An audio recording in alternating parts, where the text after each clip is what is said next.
Bonjour et bienvenue sur le podcast de Contournement. Je m'appelle Alexis et ensemble, on va encore une fois découvrir un entrepreneur qui a lancé son projet sans développeur et grâce à des outils no-code.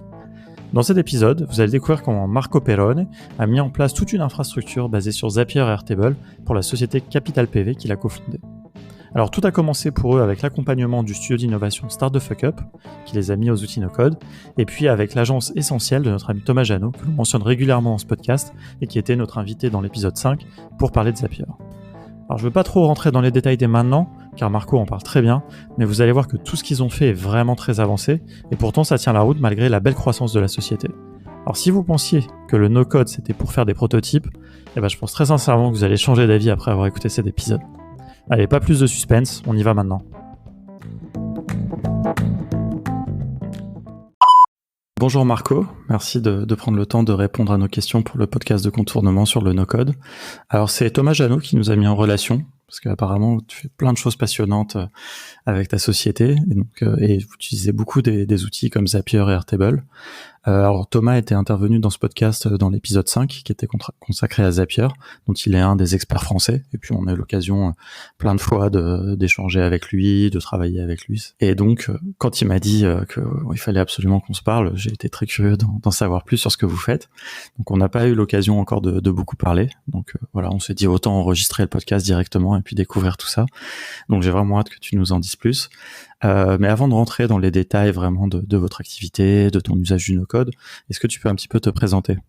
Oui, merci pour cette invitation. Je m'appelle Marco Perrone, je suis italien, vous allez probablement l'entendre de mon accent, un des associés de la société Capital PV. On est 4 associés de cette société qu'on a créée en 2018.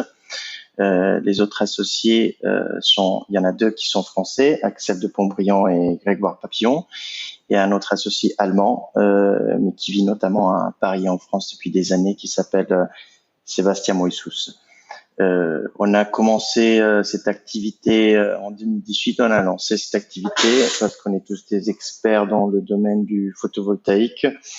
On vient tous du domaine de photovoltaïque, de nous. Grégoire, il est un ingénieur et développeur de projets photovoltaïques, alors que moi, Axel et Sébastien, on s'est plutôt occupé du développement en Allemagne, France et Italie, mais surtout de ce qui concerne la distribution de matériel photovoltaïque. Et il y a 2 ans, on a un peu décidé de changer le focus. Et on a remarqué qu'il y avait beaucoup d'opportunités sur les 3 pays dans lesquels on travaille depuis toujours, qui sont l'Italie, la France et l'Allemagne, de mettre en relation des développeurs de projets photovoltaïques ou des installateurs avec des propriétaires de grosses toitures d'immeubles ou de terrains qui étaient intéressés à louer leur terrain, à louer leur toiture, ou encore à avoir la possibilité de pouvoir installer un hangar dans leur propriété à un coût très réduit, voire gratuit dans certains cas. Grâce à un système de subvention en France, en Allemagne, en Italie, ou encore tout simplement grâce au système du fait qu'aujourd'hui le photovoltaïque est devenu beaucoup moins cher qu'avant, et le retour de l'investissement est très rapide pour les investisseurs. On a pensé de créer une plateforme qui mettait en relation de manière digitalisée les professionnels du photovoltaïque, donc les développeurs, les installateurs, avec en France et surtout les agriculteurs, disons qu'il faudrait dire les propriétaires de terrains ou d'immeubles. Après, chaque pays peut avoir un focus un peu différent. En France, le secteur de l'agriculture est très fort, donc normalement les gros terrains ou la nécessité d'avoir des hangars en France concerne surtout les agriculteurs. Et à travers cette plateforme, on les met en relation, c'est-à-dire que nous, on essaye d'acquérir la demande de location du côté de l'agriculteur. On fait une évaluation assez technique, assez poussée, pour vérifier si effectivement il y a assez d'ensoleillement, il y a assez de possibilités pour pouvoir proposer le projet à des investisseurs d'un point de vue économique si c'est faisable, d'un point de vue structurel de la toiture ou du terrain si c'est faisable. Et une fois qu'on décide de qualifier et approuver le projet, on le met à disposition de notre réseau d'investisseurs et de développeurs que du coup ont la possibilité de acheter ce lead et de se mettre en contact avec les propriétaires. Et tout ça, on le fait de manière très digitale, c'est-à-dire que tout se fait à travers nos plateformes. Donc, on a presque jamais des contacts un peu traditionnels, donc par mail, ça arrive, mais à la base, nos clients sont totalement indépendants en utilisant notre plateforme parce qu'on va toujours créer un back-end pour eux, donc un espace client personnalisé qui leur permettra de acheter, de gérer et toute la partie information et gestion des flux avec le lead acheté. Ok, très intéressant. Mais justement, c'est vraiment je pense que ce point-là, toutes ces automatisations que vous avez quand tu dis que pas de contact vraiment traditionnel, c'est ça qu'on va creuser un petit peu. Alors juste avant de passer là-dessus, pour bien comprendre, donc tous ingénieurs et experts vraiment du domaine du photovoltaïque, qui est vraiment le sujet principal de votre société. Mais donc il y a personne de technique. Exactement. Ça c'est quand je dis technique du web, puisque tu parles beaucoup de digital. Par contre, aucun de vous n'était dans ce milieu, si je comprends bien. Exactement. Là, j'ai juste essayé en quelques minutes d'expliquer un petit peu le business model. Après, je sais que c'est pas très évident pour les personnes qui ne sont pas dans le photovoltaïque, parce que pour moi, c'est simple d'expliquer un concept qui est clair depuis des années. Mais bon, c'était un petit peu pour donner une idée de ce qu'on fait. Après, derrière, effectivement, c'est exactement ce que tu dis, parce que moi, j'ai mes études. Bon, maintenant, ça fait un peu longtemps. Ça fait déjà quelques années. Moi, j'ai fait du droit et une école de commerce.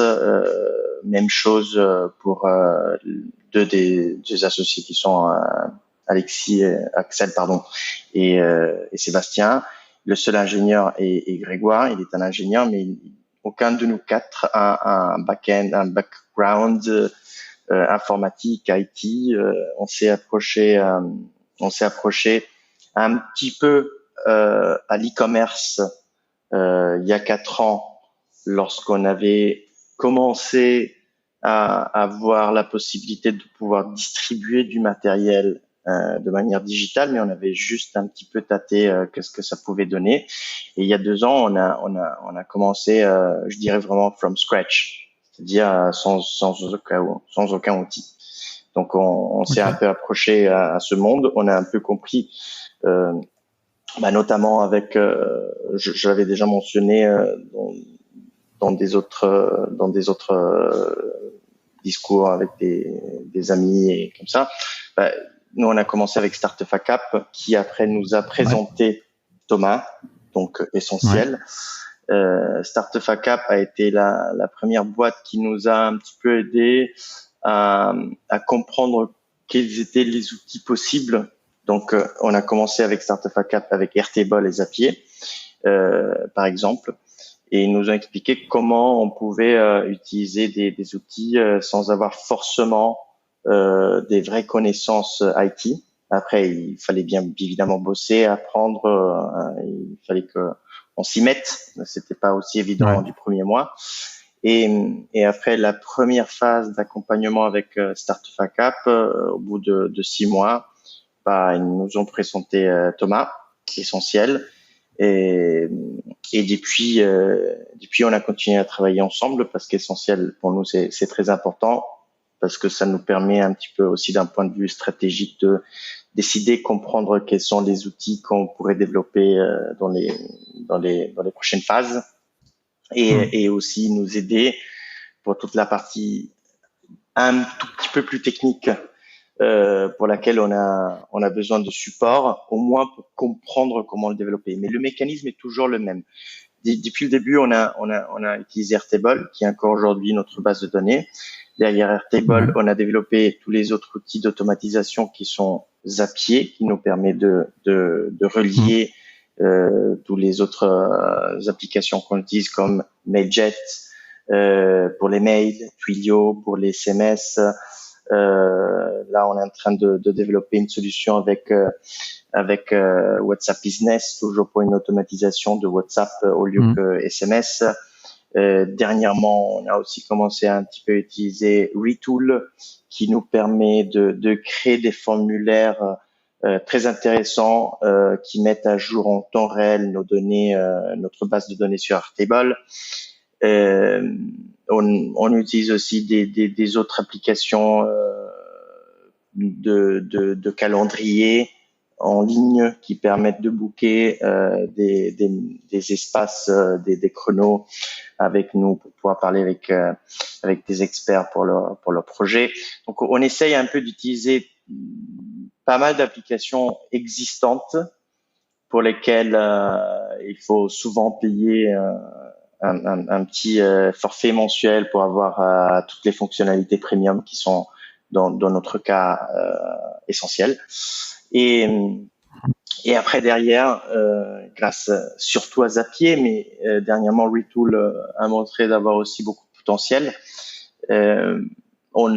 Ça nous permet d'avoir un système très propre, mais qui derrière est un petit monstre. Donc en phase de vitrine sur notre plateforme, c'est très propre, c'est bien automatisé. Et derrière, c'est un petit monstre, donc c'est pas quelque chose qu'on a totalement customisé. Aucun d'entre nous a des connaissances de langage Java, HTML. On utilise tout simplement des iframes qui nous permettent de copier-coller des codes HTML préexistants. Donc c'était une très belle surprise de comment aujourd'hui, beaucoup plus, je crois, qu'il y a 10 ans, il y a des possibilités incroyables, des potentialités incroyables de pouvoir développer des sites ou des plateformes assez poussées sans avoir une vraie connaissance dans le domaine. Après, comme j'avais déjà annoncé avant, pour nous, ça a été très important et c'est toujours le cas d'avoir derrière du support de qualité et fiable comme ça a été Start2Fuck et essentiel aujourd'hui. Et après, ça a été très important de mon côté que de s'y mettre à fond la première année. C'est-à-dire qu'on est 4 associés. Moi, surtout dans la première phase, aujourd'hui un tout petit peu moins, mais en tout cas jusqu'à il y a pas longtemps, je me suis occupé à plein temps du système pour avoir la possibilité et le temps d'acquérir beaucoup plus d'informations, de comprendre comment fonctionnent les automatisations, s'il y a des bugs ou si on veut développer des nouvelles automatisations, d'avoir les bons réflexes de comment on pourrait le faire, qu'est-ce qui est possible, qu'est-ce qui n'est pas possible. Et donc, oui, par rapport à mes connaissances il y a 2 ans, il y a une courbe d'apprentissage verticale de mon côté, parce que je me suis... Mais justement, ouais.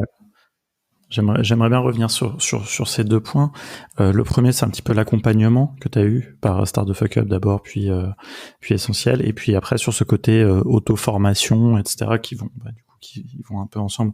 Mais justement, j'aimerais bien que tu reviennes un petit peu sur la collaboration que tu as eue avec Start2Fuck Up et que tu nous expliques un petit peu comment ils t'ont accompagné, ils vous ont accompagné, comment ils vous ont, quelle a été un petit peu la démarche, et c'est quelque chose qui est, moi j'ai eu l'occasion de les rencontrer, je trouve que ce qu'ils font est hyper intéressant, mais justement j'aimerais bien que tu en dises un petit peu plus là-dessus, pour aussi un petit peu inspirer les gens qui écoutent ce podcast, notamment il y a pas mal d'entrepreneurs et de porteurs de projets, pour qu'ils comprennent ce que c'est aussi la collaboration avec une agence qui fait de l'accompagnement, par exemple, comme peut faire Start2Fuck Up. Oui, première chose, moi je pense que Start2Fuck Up font le boulot le plus beau du monde, parce que c'est un peu hybride ce qu'ils proposent, parce que normalement leur approche c'est des potentielles startups ou des startups existantes à faire un bon focus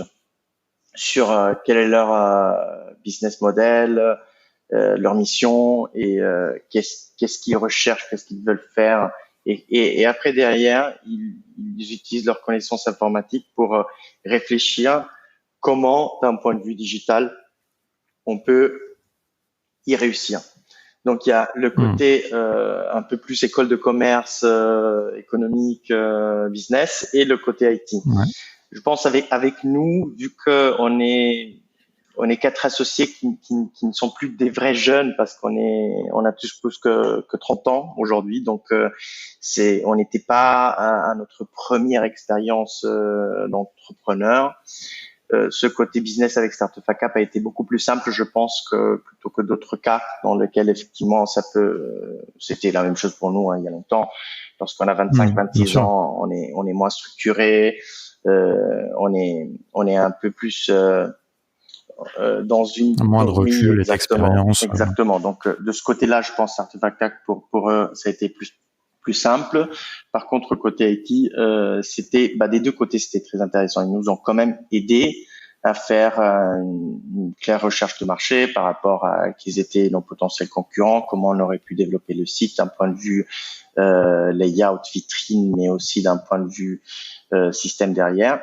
Et on a fait un bootcamp de 3 jours, très très intense.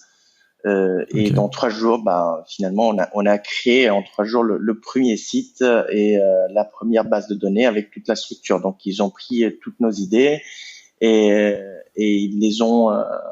On a utilisé justement une grosse chambre dans laquelle on a complètement déstructuré tous les points qu'on avait évoqués. Et après, ils ont repris tous les points évoqués dans le système Airtable. Donc, c'est eux qui nous ont créé pour la première fois notre identité digitale, je dirais. D'accord. Donc, c'est eux qui ont fait le premier design, comme on dit, de la base de données. Oui, le premier flow, exactement. Ouais. Okay. Sur la base de ce que vous leur avez dit. Et est-ce que quand vous avez fait ça, justement, vous avez aussi pu assister à tout ce process et donc comprendre aussi, déjà avoir un peu comme une formation déjà à Airtable, c'est-à-dire comprendre comment ça fonctionnait pour ensuite le reprendre? Ou est-ce que c'est non, deuxième temps? C'était une formation continue, c'est-à-dire que tout a été fait ensemble. Et une partie déjà, même au 3e jour, c'était déjà nous qui commençaient à faire des choses avec derrière les personnes de Startup ACAP qui nous corrigeaient ou qui nous expliquaient. Là, j'avoue quand même que c'était très dur parce que 3 jours intenses, c'était super intéressant, mais en même temps, moi, je me rappelle, vu que j'avais à l'époque, depuis le début, j'étais bien au courant que j'avais la responsabilité de gérer le système.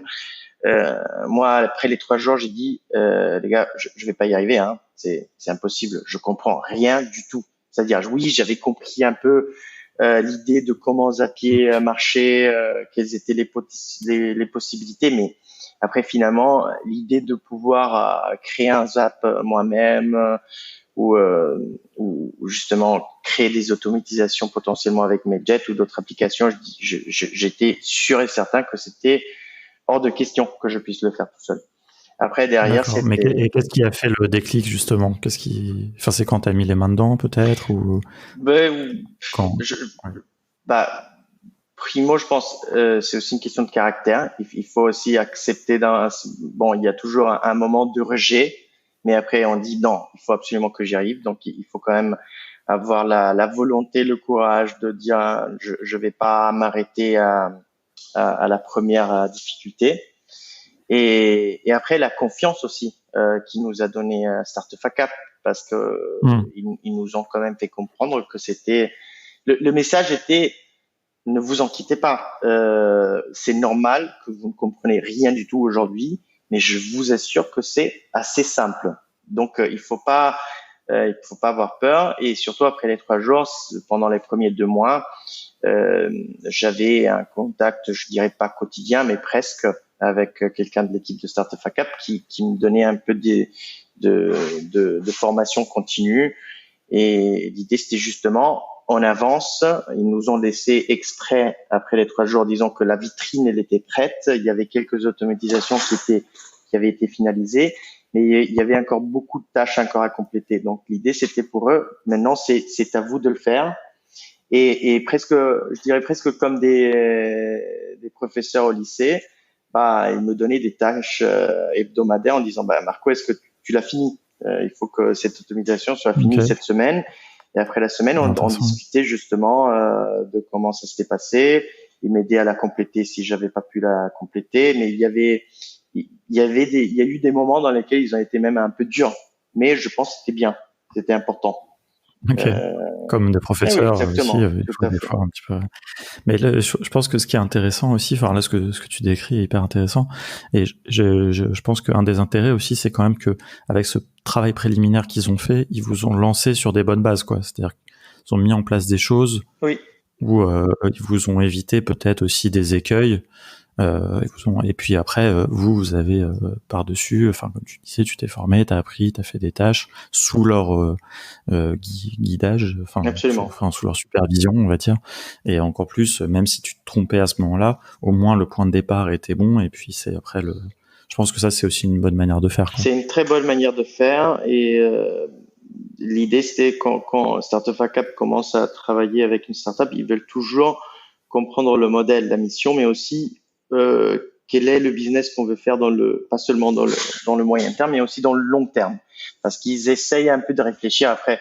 Et tout le monde peut se tromper, je pense c'est arrivé aussi à eux, pas avec nous heureusement, mais que l'idée c'est de chercher les bons outils par rapport au type de business qui va se développer après derrière, pas seulement dans les prochains 6 mois, mais sur les années. Et ça c'est, je On peut pense, avoir à tout jeter au bout de exactement. quelques mois et puis tout Oui, refaire. parce que peut-être on commence avec un outil un peu trop simple qu'au bout qui n'a pas assez de potentiel après derrière. C'est très intéressant. La première fois que Thomas, on avait commencé à travailler ensemble, je pense qu'il était assez impressionné de comment on utilise Airtable, parce que je pense aujourd'hui Airtable, c'est une base de données que nous on utilise je dirais presque à 100% de son potentiel.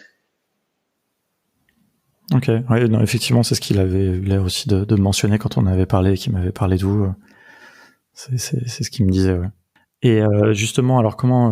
Enfin, j'ai deux questions, mais là, ça m'intéresse justement de voir un petit peu, que tu nous expliques un peu la transition qui s'est fait entre Start the Fuck Up et Essentiel, et toujours toi, ton rôle là-dedans, et ce que tu as continué à faire. Et après, j'ai une autre question, peut-être que tu peux répondre avant, qui est là, aujourd'hui, donc ça fait 2 ans, si j'ai bien compris, Oui. vous êtes toujours pas bloqué. C'est-à-dire que vous avez toujours pas atteint les limites du système, vous avez toujours pas besoin, peut-être est-ce que tu penses que vous aurez jamais besoin d'aller voir une agence de développement traditionnelle qui doivent vous recoder tout ça? Euh, Disons que c'est une question compliquée. Je pense on n'est pas encore bloqué. On a c'est une question stratégique qu'on est en train de se poser. On est presque, je dirais, on est plutôt tous d'accord à dire que on recherche une croissance aujourd'hui plus horizontale que verticale. Et qu'est-ce que ça veut dire? Qu'on essaye de répliquer ce qu'on a créé avec les mêmes outils d'aujourd'hui, plusieurs plateformes sur plusieurs pays.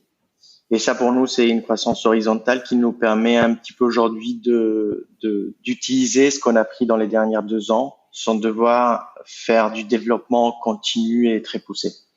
Et ça, c'est un peu la stratégie qu'on a aujourd'hui. Ça ne veut pas dire on ne regarde pas dans le moyen long terme aussi une croissance verticale, donc développement des outils, chose qu'on fait chaque trimestre parce qu'il y a toujours des petits outils qu'on est en train de développer qui sont cohérents par rapport aux plateformes actuelles.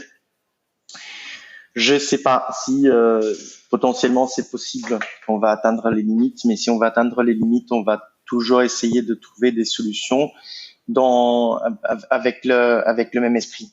Parce que D'accord. ce que je vois, c'est que laisser totalement les mains à une agence de développement qui fait peut-être un travail excellent, très beau, très fonctionnel, mais très customisé, ça nous permet pas d'avoir les mains sur ce qu'on fait.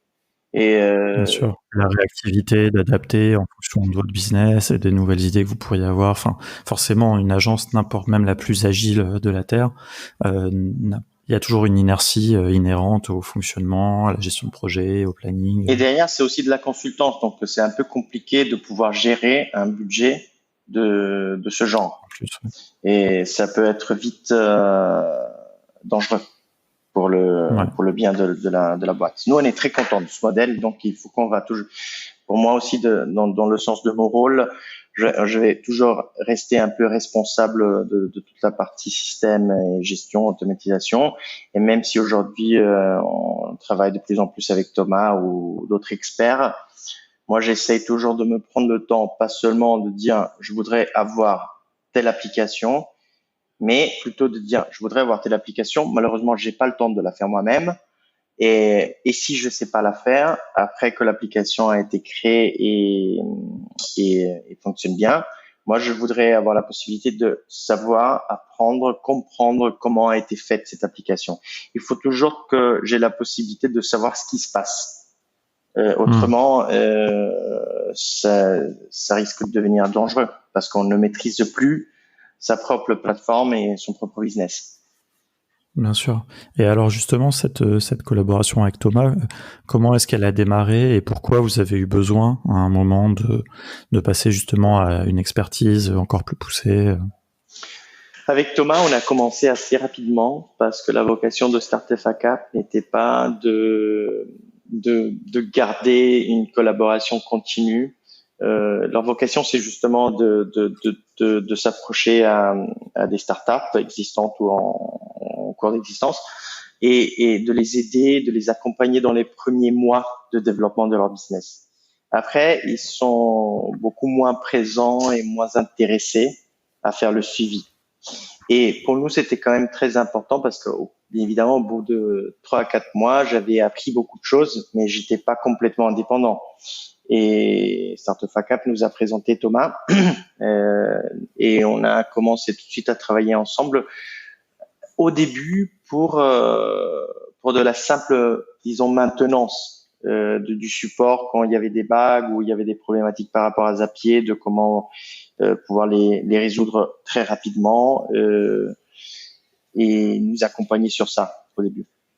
Après quelques mois de travail, on a quand même découvert un peu le potentiel qu'il y avait derrière de notre plateforme et de Thomas en même temps, parce il a une manière de travailler qui nous a plu beaucoup, parce qu'effectivement il fait l'accompagnement et il est capable de donner tout le support nécessaire, mais ça nous permet aussi d'avoir toujours une formation continue avec lui. Donc même les missions qu'on lui a données par rapport au développement d'outils spécifiques, de formulaires un peu plus compliqués à créer, où on a demandé son aide, ou aussi d'automatisation un peu plus compliquées. On a créé des automatisations avec Airtable à l'usage interne, qui sont des API déjà un peu plus poussés. Et sans lui, on n'aurait pas été capable de le faire. Mais ce qui est intéressant, c'est que grâce à Thomas, aujourd'hui, on est capable de le faire. C'est-à-dire qu'avec lui, on a toujours bossé dans la manière que lui, il a toujours fait la première mission lui-même. Après, il a pris le temps de m'apprendre comment il a fait. Et après, derrière, c'est moi qui a continué à travailler sur les bases d'apprentissage que j'ai eu à travers Essentiel. Et après Essentiel, derrière, nous a toujours donné du support lorsqu'on était bloqué ou il y avait des points de blocage. Donc cette approche et ces compétences nous ont plu beaucoup. Et depuis maintenant 1 an et demi, je pense, avec Essentiel, en tout cas, on a été un des premiers clients, parce que Thomas il travaillait déjà. Je pense Essentiel est aussi assez jeune comme société, un peu comme nous, et on a plus ou moins commencé en même temps. Donc on a été un des premiers clients. Aujourd'hui, on continue à travailler avec lui tous les mois. On est très content.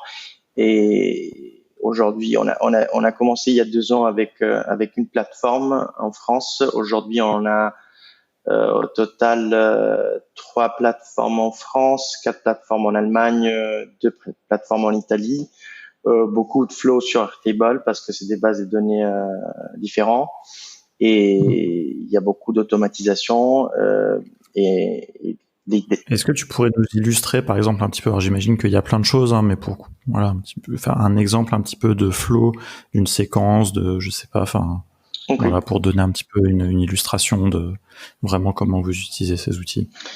alors, je vais essayer de le faire de la manière la plus simple possible. Normalement, on a un site vitrine dans lequel il y a des formulaires. Nous, on aime beaucoup Jotform pour les formulaires. D'un point de vue D'accord. marketing, on a essayé beaucoup de solutions et on estime que le plus catchy, c'est de loin Jotform. Et Ouais. Pourquoi, juste en deux mots, en termes de, c'est les fonctionnalités, c'est le design, c'est c'est. le design et c'est pas forcément les fonctionnalités. Hein. Jotform, je pense pas que ce soit le plus utilisé aujourd'hui par rapport justement aux fonctionnalités, mais c'est le design qui fait la différence. Et on a fait des tests parce que pour voir si les gens aient complété le formulaire et avec Jotform, on a toujours eu les meilleurs résultats.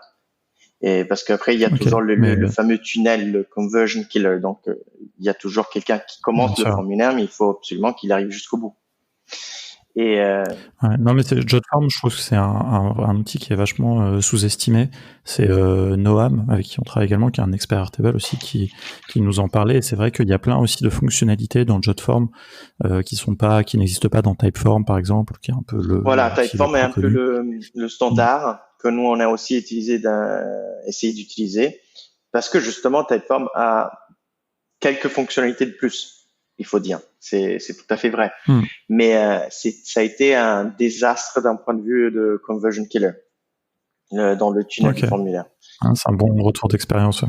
Donc pour nous, c'était très important de bosser avec Jotform. Ça, c'est nous qui l'avons trouvé et c'était une belle satisfaction. Bon, c'était déjà connu, Ok. mais c'est pas venu de Startup Cap ou Thomas. On a commencé dès le début à utiliser Jotform. Hmm. Donc le système, il est comme ça. Nous, on crée ce formulaire en ligne. Quelqu'un commence à faire le formulaire et une fois qu'il arrive jusqu'au bout, l'information, elle est grâce à Zapier et un webbook. Il est envoyé directement à notre base de données sur Table. Après, nous, on a essayé d'être un peu malin parce que souvent, on a besoin de plus d'informations. Mais au lieu de créer un formulaire un peu long, où on est plutôt sûr que les personnes vont s'arrêter au bout d'un moment, on a créé 3 formulaires, un après l'autre, avec un redirect link pour faire en sorte qu'au moins le premier formulaire avec les informations essentielles soit Ah, retenu. Et si jamais il s'arrête, on a toujours la possibilité de le contacter de manière un peu plus traditionnelle. Et après, derrière, un deuxième formulaire un peu plus poussé dans lequel on demande des informations un peu plus techniques. Et c'est un très bon conseil, je pense, pour les gens. C'est une petite astuce pour augmenter la conversion ou au moins, en tout cas, s'assurer que on peut recontacter les gens et avoir au moins une partie de l'information. exactement.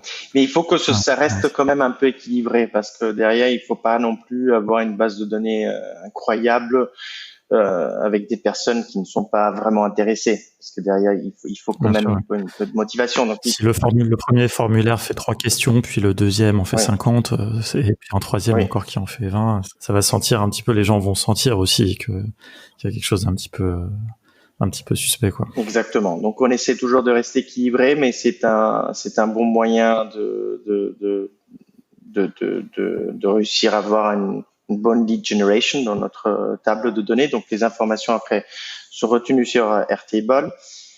Et après, une fois qu'ils sont sur Table, aujourd'hui, on a des centaines et des centaines de vues avec des différents filtres qui derrière déclenchent soit des activités en interne, soit des activités à l'externe.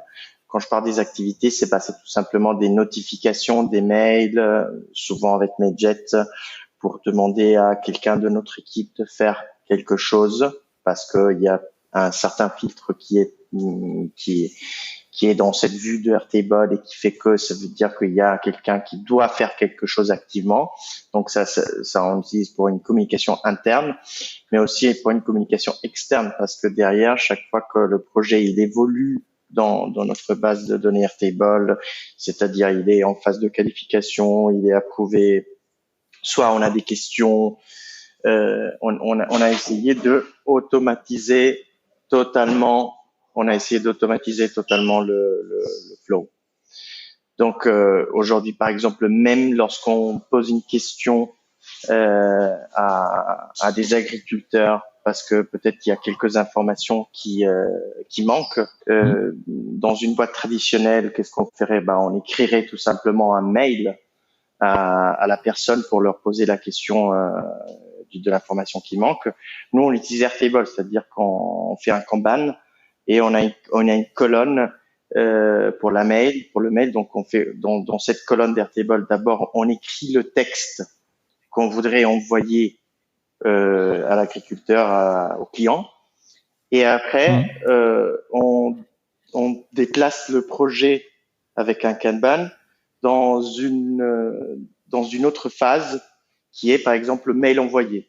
Cela fait que ça enclenche un mail avec Mailjet automatique qui a toujours une partie fixe qui est bonjour monsieur X, bla bla bla bla, et avec le layout correct du mail. Et après, une partie variable du mail qui est le contenu peut-être de la question spécifique et plus personnalisée qui concerne le projet spécifique. Donc, on essaie vraiment d'utiliser les automatisations pour toutes les tâches, quelles que soient internes ou externes. Globalement, vous envoyez jamais de mail, dans toutes ces interactions en allant dans votre client mail pour répondre, etc. Tout passe à un moment ou un autre par la base de données, quoi. Exactement. C'est un peu l'idée. Hyper intéressant. Ouais. C'est un peu l'idée. Aujourd'hui, on a une base de données sur les différents flows de, je pense, plus que 10 000 contacts. Et on a une petite équipe. Donc, ce serait un peu compliqué de pouvoir gérer toutes ces informations de manière traditionnelle. Bien sûr, oui. Non, c'est vraiment là où je pense que tous ces outils, tout ce temps que vous avez passé à automatiser les choses, à augmenter la productivité, entre guillemets, vraiment votre capacité de traitement, à mon avis, de ce que vous pouvez faire. Ça, c'est un super retour d'expérience parce que nous, on essaie de vachement pousser les gens aussi là-dedans et de dire, bon, arrêtez d'avoir des armées de stagiaires qui répondent à des mails de manière traditionnelle, et plutôt saisissez-vous de ça en vous faisant les outils qui vous facilitent la vie, quoi. Donc c'est vraiment un super exemple, je trouve, de comment les outils no-code et en particulier Zapier et Airtable peuvent vraiment à une petite équipe donner la sensation, peut-être la capacité de traitement qu'aurait une équipe de 10 ou 15 personnes, quoi. Oui, exactement. Et alors j'ai une petite question sur la partie un petit peu apprentissage, parce que tu t'es beaucoup formé au contact d'experts comme Michael ou Thomas, mais est-ce que toi tu as des ressources aussi, des choses que tu as découvert, comment tu t'es un peu formé, je suppose que quand tu as un bug ou quelque chose, tu les contactes pas, tu t'appelles pas forcément Thomas tout de suite, tu vas chercher un peu toi-même. C'est quoi un petit peu toi ta démarche à ce niveau-là? C'est Google et YouTube. Ouais. C'est assez simple, c'est-à-dire que c'est le grand classique. On recherche avec les bons mots-clés. Il y a souvent, on utilise quand même des outils très connus. C'est pas des outils de niche. Donc heureusement, il y a beaucoup de supports déjà en ligne, de blogs, de tutoriels. Moi, j'aime beaucoup aussi YouTube. C'est un peu plus compliqué parce que les tutoriels sur Google, il y en a beaucoup et ça marche très bien. YouTube, de temps en temps, il y a des choses bien faites et j'aime beaucoup parce que ça te permet aussi de voir et pas seulement. Souvent, avec l'informatique, je trouve moi-même, je suis jamais assez patient parce que je suis peut-être en train de lire qu'est-ce qu'il faut faire pour réussir à. Par exemple, très très bête, les alias de Gmail pour les mails non payants est un système très utile. Moi, j'aime beaucoup avoir un compte Gmail non payant et derrière créer les alias un peu professionnels de nos plateformes qui sont reliés à ce mail non payant. C'est bête et simple, mais la première fois qu'on s'y met, on lit le tutoriel, on essaie pendant 1 heure, on n'y arrive pas parce qu'il y a toujours une petite partie qu'on n'est pas en train de suivre à la lettre de ce qui est écrit dans le tutoriel. Et après, bon, c'est une banalité totale, mais c'est un peu la même chose un peu pour toutes les tâches. Il faut toujours bien lire les tutoriels et suivre tâche par tâche pour s'assurer qu'après derrière le système ça marche. Ça demande quand même un peu de patience, de concentration, de se relire. Même avec Thomas, c'est la même chose avec les API. Il y a toujours une explication pourquoi une automatisation ne marche pas, mais de temps en temps, ça prend beaucoup de temps et après, on se rend compte que c'était une toute petite bêtise oubliée par moi ou même par un expert comme Thomas. Ça peut arriver un peu tout le monde. C'est un peu les frustrations que vivent les développeurs au quotidien. Un petit point-virgule oublié quelque part, tout ça, on peut chercher pendant des heures. Et ça existe aussi un petit peu dans le no-code, dans la programmation visuelle, parce que l'informatique est un peu, l'ordinateur est un peu sans pitié, quoi. Et donc, comme tu dis, la moindre petite chose, il faut de la précision, il y a pas d'à peu près, quoi, dans tout ça. Et c'est aussi, je pense, une bonne recommandation aux gens de se donner un petit peu de patience et de focus, quoi. Exactement. Et donc du coup, pour répondre à ta question, c'est plutôt simple. Hein. Il y a d'une part le support des experts, mais après c'est beaucoup de Google, beaucoup de tutoriels, un peu de YouTube et un peu de try and error. Donc tout simplement de s'y mettre, de dire j'ai une idée, j'essaie de voir. J'ai une petite idée de comment commencer, de comment il faut commencer cette activité. Je la commence et après je me retrouve à essayer de trouver des solutions lorsque j'ai des points de blocage. Mais ça c'est très important aussi. Hein, nous on voit dans les gens qu'on forme, il y a ce truc aussi, comme on dit, hein, l'informatique c'est précis et effectivement quand quelque chose marche pas, il y a toujours une raison. Mais il y a aussi des gens que ça bloque et qui disent ok tant que je sais pas faire parfaitement, je fais pas, et il reste, alors que il faut jamais avoir peur, quoi. On va jamais casser son ordinateur, on va jamais casser Internet en essayant des choses dans Zapier, même en programmant. Mais ça, c'est aussi vraiment ce trial and error, c'est une manière de faire, quoi. Vraiment, c'est une manière d'apprentissage. Il faut se planter pour apprendre, pour trouver la bonne manière de faire. Des fois, il faut tester les 5 qui ne marchent pas, quoi.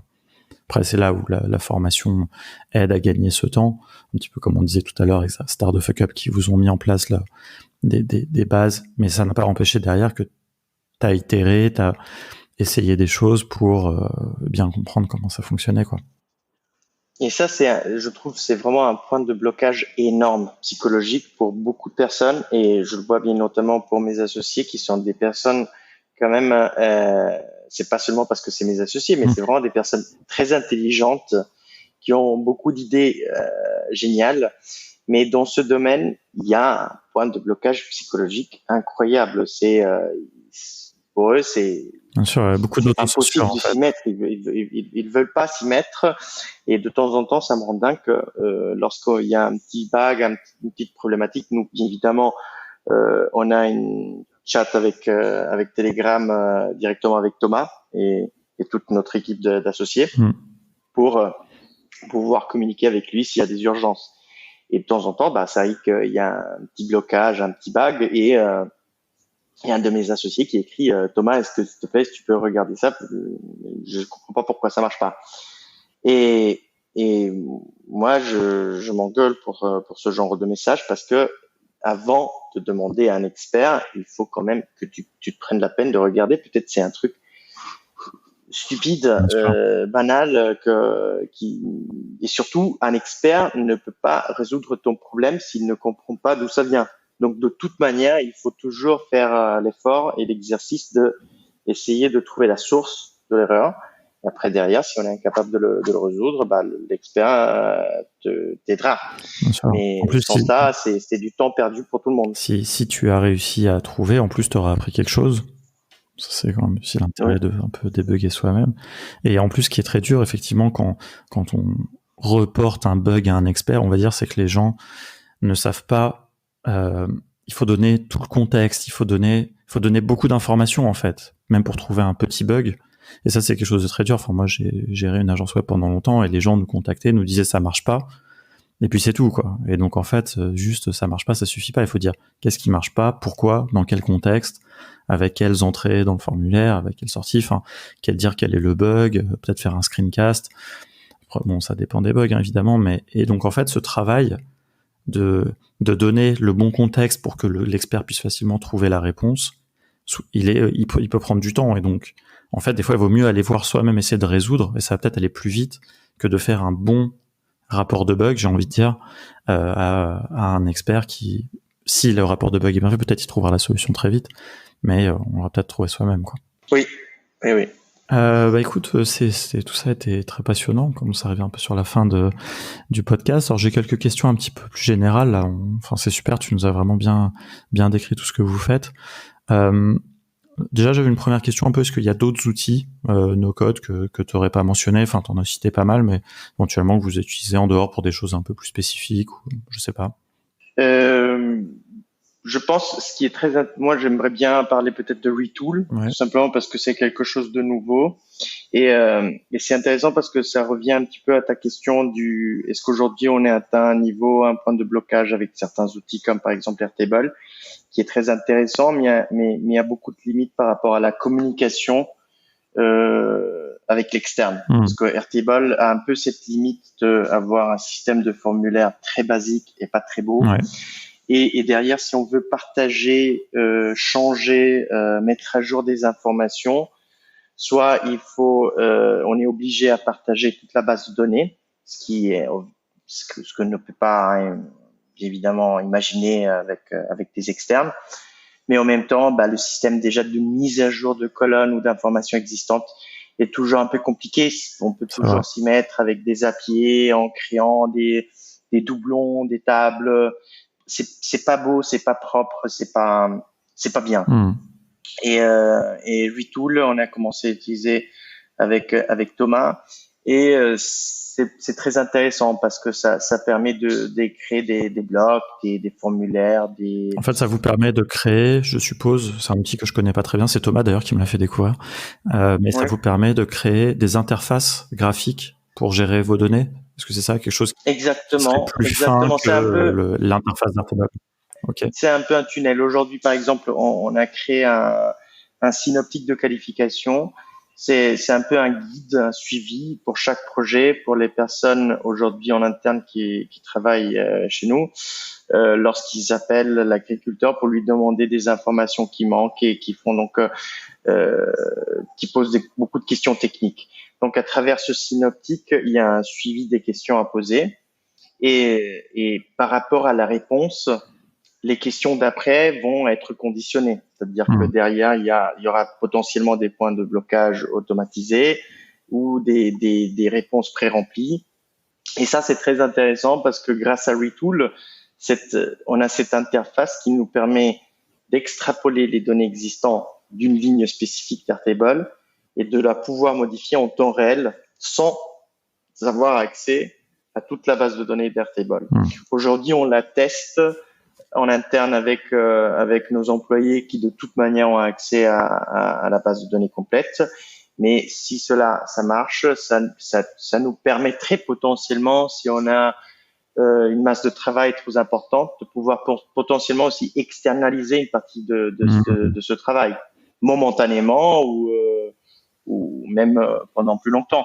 Mais cette interface est très intéressante parce que ça te permet de dire, moi, je veux montrer cette info, mais que cette info, et je veux faire en sorte que cette information soit mise à jour en même temps et que je puisse voir qui a mis à jour cette information et quand. Et donc, c'est un peu une protection de notre base de données, mais en même temps, la possibilité de pouvoir exploiter et la modifier à tout moment. Ok, ouais, non, c'est un outil qui a l'air extrêmement intéressant parce qu'il est très générique et qui peut permettre justement de créer des interfaces comme ça très avancées, quoi. Alors, d'un point de vue design, c'est pas très joli. On peut même créer des cartes, hein, on peut un peu tout faire. Moi, je pense que Retool a surtout beaucoup de potentiel pour toutes les activités internes, de gestion d'informations internes. C'est pas vraiment le meilleur outil marketing. Ça, je l'utiliserai pas trop. Ouais. C'est pas très beau. Il y a des limites de ce point de vue-là. Mais bon, c'est. Ouais, je pense que pour moi, c'est un outil qui rentre vraiment dans la catégorie de l'outillage interne, qu'on peut utiliser en conjonction avec Zapier, Airtable, Ouais, pour se créer ses propres outils, ses propres interfaces, sans avoir à passer par des outils no-code comme Bubble, qui sont vraiment des app builders, quoi. Mais là, en fait, on est à un niveau d'abstraction plus haut, qui me paraît plus intéressant, quoi. Ou alors des choses qu'on développerait avec des développeurs traditionnels. Ça existe, hein. Il y a des gens qui font appel à des agences pour créer des petits front-end par rapport à leur base Airtable. Je pense que Retool peut faire ce genre de choses, en tout cas pour de l'interne, puisque effectivement le design est limité. Exactement. Ok, bah écoute, super. Alors j'ai deux dernières petites questions. Une première question. Alors tu nous as donné vraiment avec ces retours d'expérience plein d'informations très très intéressantes, je pense, pour des gens qui voudraient se lancer. Mais je me demandais si tu avais peut-être d'autres conseils, voilà, un petit peu pour des gens qui seraient un peu dans le même cas que toi, c'est-à-dire qui n'ont pas forcément de background dans le digital, mais qui ont des expertises métiers, qui veulent lancer un produit, un service autour de leur expertise, et où forcément il y a une façade digitale. Conseil, c'est toujours difficile à donner des conseils parce que c'est toujours très individuel, très spécifique par rapport à business. Moi, je pense que si on veut lancer une activité qui a une forte pensée digitale, une forte mission digitale, c'est important d'avoir au moins un ou plusieurs associés dans lequel chacun il soit capable de maîtriser au moins une activité spécifique. Parce que bon, moi, ça a été très important dès le début que moi, je puisse me dédier à 100% à l'apprentissage et à la formation et à la gestion du système des plateformes, en sachant que derrière, j'avais quand même d'autres associés qui géraient la partie commerciale et ou de développement stratégique d'un point de vue marketing. Ouais. Parce que finalement, il faut bien, nous, après 2 ans, heureusement, on a, on a bien fait notre travail et on est très content parce que on est dans une dynamique très positive d'un point de vue de facturer, de travail et de satisfaction. Donc, heureusement, notre projet a bien démarré et nous a donné déjà beaucoup de satisfaction après 2 ans. Mais c'est quand même très important parce que sinon après ça donne des grosses frustrations derrière. C'est que si au bout d'un an, on a créé un système très beau, mais que personne n'utilise et que derrière ça crée pas un business, une activité. Après ça dépend de quelle activité on va faire. C'est dommage. C'est beaucoup de travail pour rien. Bien sûr. Donc il faut toujours être une équipe dans laquelle oui il y a quelqu'un qui doit avoir la patience et l'envie et la volonté de, même sans avoir forcément des connaissances comme dans mon cas pour la partie IT, informatique, système, mais il faut derrière aussi un associé ou quelqu'un d'autre ou plusieurs personnes qui font que après derrière ce qu'on va créer va donner des résultats. Bien sûr. Ouais, non, ça, je pense que c'est des fois aussi un petit écueil d'entrepreneurs solo qui se lancent. Alors, des fois, c'est par la force des choses, hein, on n'a pas d'associés, ça arrive, mais qui veulent trop faire de choses eux-mêmes au détriment, du coup, des autres, enfin, trop de choses techniques, j'ai envie de dire, par rapport au digital, etc., par rapport au côté business, à leur expertise. Et ça, je pense que c'est un écueil et c'est là où, justement, travailler avec des experts pour sous-traiter en collaboration intelligente et rapproché peut avoir de la valeur. Mais je suis d'accord que le scénario idéal, c'est celui aussi un petit peu qu'on a chez Contournement, c'est entre plusieurs associés se répartir aussi les choses et notamment ces nouvelles compétences qu'on apprend, quoi. Oui. Après, je peux te dire, après 2 ans maintenant d'activité, j'avoue que maintenant on commence franchement à réfléchir à côté d'avoir toujours le support des experts et d'essentiel Thomas parce que ça va certainement continuer, mais on réfléchit à la possibilité aussi pour la première fois, d'embaucher quelqu'un qui ait un peu de connaissances à la base informatique et qui puisse faire un peu le suivi de toutes nos activités chaque jour. Okay. Et à plein temps, parce qu'on commence à en avoir trop. Bien Donc, sûr. oui, bien évidemment, moi j'ai bien envie de pouvoir continuer à gérer et avoir un peu la responsabilité dans ce domaine de notre activité. Mais je me rends compte que au bout de 2 ans, j'ai du mal à pouvoir le faire tout seul, ou même seulement à travers un expert externe. Ça commence à être un peu un peu compliqué. C'est plutôt un bon problème, c'est plutôt bon signe, quoi, j'ai envie de dire. Oui, exactement. Alors, Mais on n'aurait jamais fait dès le début. Ça aurait été je pense que c'est la bonne démarche, quoi. Et toi, t'es d'autant plus en capacité maintenant d'avoir une vision un peu plus high level de cette personne-là qui arriverait, parce que c'est toi qui as fait. Donc ça, c'est à mon avis vraiment c'est très important. Exactement, c'est très important. Il n'y a rien de pire, je pense, qu'avoir quelqu'un peut-être avec beaucoup de connaissances informatiques. On lui demande de faire un travail et on ne sait pas s'il est bien, s'il est pas bien, s'il fait le malin. Bien sûr. Ou tout simplement, comme ça, surtout si potentiellement on travaille avec des personnes un peu plus jeunes, on leur donne aussi pas seulement la possibilité de développer ce qu'ils pourraient faire ou s'ils savent faire, mais aussi de faire une application business à ce qu'ils savent faire. Parce que c'est toujours, à la fin, on revient toujours au même point. C'est ce qu'on fait aujourd'hui, c'est très beau parce que c'est quand même génial de pouvoir utiliser la technologie, l'informatique sans avoir forcément une grosse expérience, une grosse formation ou avoir quand même la possibilité de l'apprendre. Mais derrière, il y a toujours la combinaison application de ce que tu fais dans le business, dans la vie quotidienne, dans le monde. Sinon, il faut que les deux choses soient reliées toujours. Ouais. Il faut pas être que dans un monde ou l'autre. Ouais, on est bien d'accord. La technique pour la technique, ça sert à personne et à rien. Si on est passionné, il faut l'appliquer. C'est tout. Ça doit toujours être au service d'un projet, d'un business, de quelque chose, quoi. Ok. Alors, j'ai une dernière petite question, un peu plus personnelle, on va dire, mais pour toi, si tu avais un side project, c'est une question qu'on pose à tous nos invités, justement un petit peu avec toutes ces compétences no code que t'as fait. Alors je suppose que t'as pas du tout de temps en dehors de ton activité principale, mais si tu devais développer, on va dire un side project avec ces technologies-là, qu'est-ce que ça serait? Est-ce que tu as une idée de quelque chose que tu aurais envie de développer qui n'a peut-être rien à voir avec ton activité principale? Bon, t'aurais pu me prévenir à cette question. Je suis pas prêt. je suis pas prêt.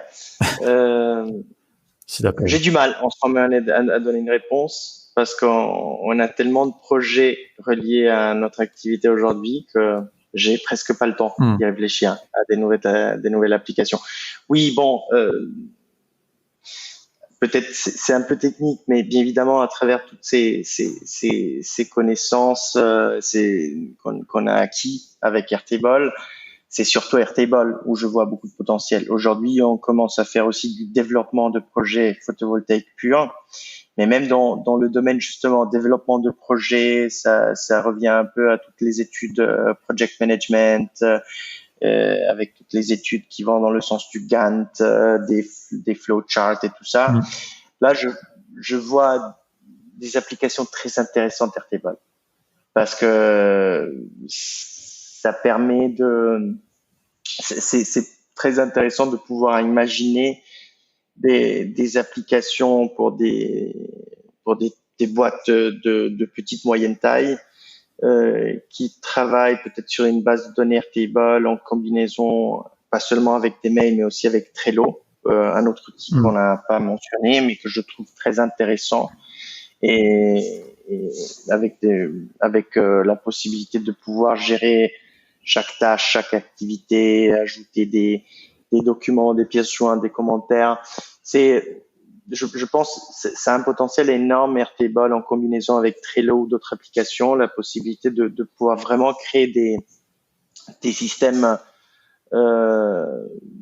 des alternatives au package classique de Microsoft ou Google qui te disent bah voilà ici le Drive, voici le calendrier, le mail. Je pense que ça a du potentiel pour améliorer la vie quotidienne. C'est un peu ce dont on parlait tout à l'heure, quoi. Se faire ses propres outils plutôt qu'aller acheter des choses sur l'étagère, de s'enfermer dans Microsoft Teams et toutes ces choses-là qui vont nous guider. Alors pour des gens c'est très bien aussi des fois d'être guidé, mais je pense qu'aujourd'hui c'est vrai qu'on rentre dans l'ère un petit peu de chacun peut maîtriser les outils généraux comme Airtable, Zapier et se construire sur cette base-là leurs propres outils parfaitement adaptés à leur business, à leur process et vraiment être maître et libre de ces choix-là, quoi. Oui. Ok, bah écoute, merci beaucoup pour ça, cet entretien Merci à toi, très Alexis. riche. Où est-ce qu'on peut vous suivre? Enfin, un petit peu ce que vous faites. On mettra les liens dans les ressources. Alors, on a récemment créé une page un peu plus corporate qui s'appelle capitalpv.fr. Ok. Ça, je pense que c'est un peu le site dans lequel on explique un peu plus qui sommes-nous, où est notre siège, quelles sont les activités, les plateformes qu'on a créées, qu'on est en train de créer. Okay. Je pense que c'est un peu le point où on peut se retrouver. Ok. Plus générique. Super. Et ben on le mettra dans les notes de l'émission. Merci. Et ben merci beaucoup, Marco. Bonne continuation pour tout ça. Merci beaucoup, passionnant. Alexis, encore une fois. Et puis à bientôt. Alors j'espère. À bientôt. Ouais. Merci. Absolument. Au revoir. Merci. Au revoir.